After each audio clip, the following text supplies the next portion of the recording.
This clip is brought to you by SaveWithConrad.com.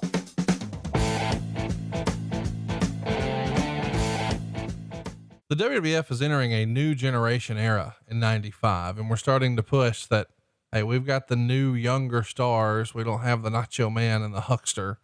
And the Bushwhackers are still one of those legacy acts. They're still popular with the fan base, but this is not going to be their best year for the company. They're still over, and they've got a very successful run on the house show circuit against the Heavenly Bodies. They're in the 95 Royal Rumble. Of course, they're separate participants there. Luke lasts about 12 seconds this time. Both are still eliminated by Shawn Michaels. They wrestle throughout the spring, usually with the Bodies, and well done. But their appearances are cut back significantly in the first half of the year, especially compared to years prior. But the second half of the year, they barely wrestle at all for the company, losing to tag champs Owen Hart and Yokozuna and the newly arrived Blue Twins. But this is starting to feel like the beginning of the end. They come back in March of 96 after a 6-month hiatus to participate in a tournament to crown new tag champs. The Bushwhackers were beaten in the first round by the eventual winners, the Body Donnas. And then when they returned in 96, they displayed traditional Australian stereotypes, including being accompanied to the ring by a giant kangaroo mascot. What the fuck, Bruce? Who booked this shit?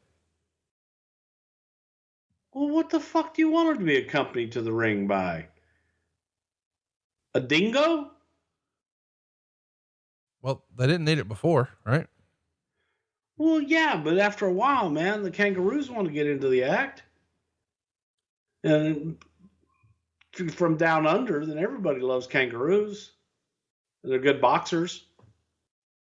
Give me some insight about what's really going on here with the Bushwhackers appearing less and less, taking a 6-month hiatus. And when they do come back, they have a fresh paint of coat.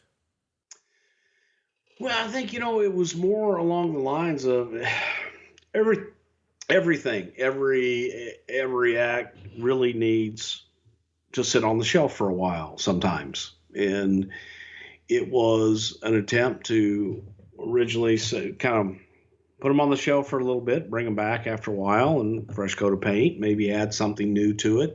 And if you're looking at merchandising, cute little cuddly kangaroo, makes an awful lot of sense. We can sell some stuffed animals, right? Why not? So, that was kind of the thinking behind it, but also the audience was changing, and it was, I don't think that they wanted the fun loving, cute, cuddly kangaroo or Bushwhackers anymore.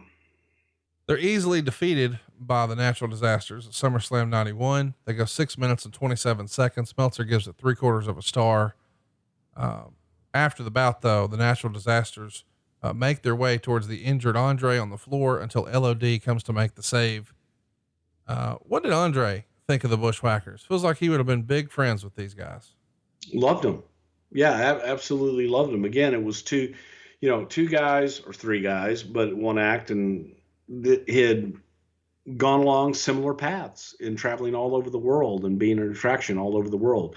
They crossed paths all over the world and had become friends. And it was the fact that neither one of them were American, so to speak. They were international stars that they could relate to each other. And as far as everything I knew, Andre loved them, and vice versa.